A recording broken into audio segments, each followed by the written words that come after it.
আজকের শুধু জামা কিংবা পোশাক কিংবা রঙের পরিবর্তন করে চুপ থাকলে West Bengal junior doctors front চুপ থাকবে না। আপনি যারা অপরাধী তাদেরকে কোলে না বসিয়ে তাদেরকে ধরে নিয়ে জেলের মধ্যে ভরে দেখান।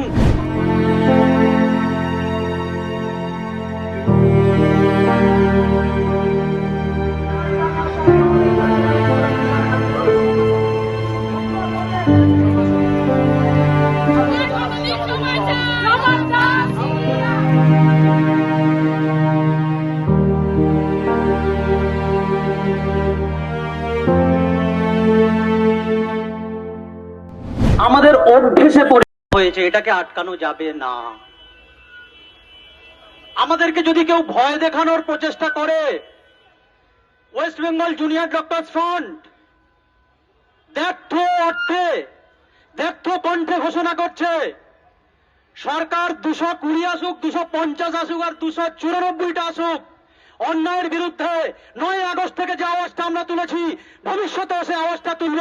শাসক আপনি আপনার দায়িত্ব পালন করুন।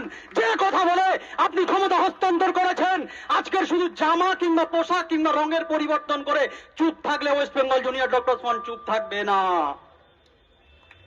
আজকের যারা সাধারণ নাগরিক আছেন, যারা এই বিচার 9 আগস্ট থেকে চেয়ে চেয়ে আসছেন, তাদের বুকের যে কান্না, তাদের বুকের যে বেদনা, তাদের যে যন্ত্রণা, সেটা কোনো সহানুভূতি দিয়ে নয়, সেটা কোনো আঘাত দিয়ে নয়, সেটা কোনো প্রতিশ্রুতি দিয়ে নয়।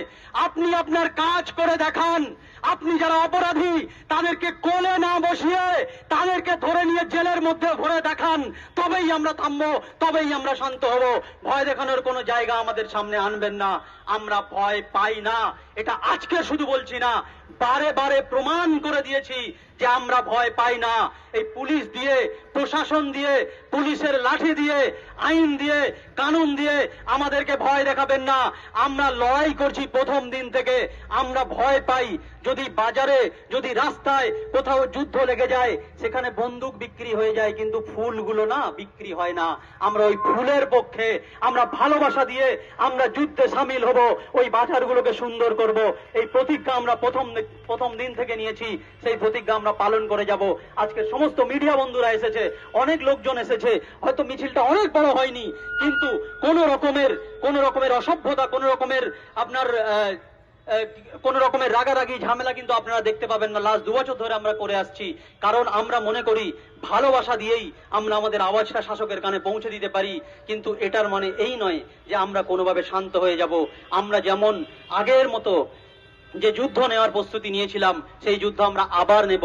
সময়ের সাপেক্ষে মানুষের হয়তো ভাবধারার কিছুটা পরিবর্তন হয়েছে, আমরা সেই পরিবর্তনটা আবার নতুন করে করে শাসকের বিরুদ্ধে যে আওয়াজটা আমাদের প্রথম ছিল, সেই আওয়াজটা একই রকম থাকবে, এই বিশ্বাস নিয়ে আমরা আবার রাস্তায় নামবো এবং আপনাদেরকে সবাই পাবো এই আশা করে আমি আমার কথা শেষ করলাম। ধন্যবাদ। আরো ভালো ভালো খবর দেখতে সাবস্ক্রাইব করুন বাংলা হান্টের ইউটিউব চ্যানেল। বাংলা হান্টের আরো খবর দেখতে নজর রাখুন।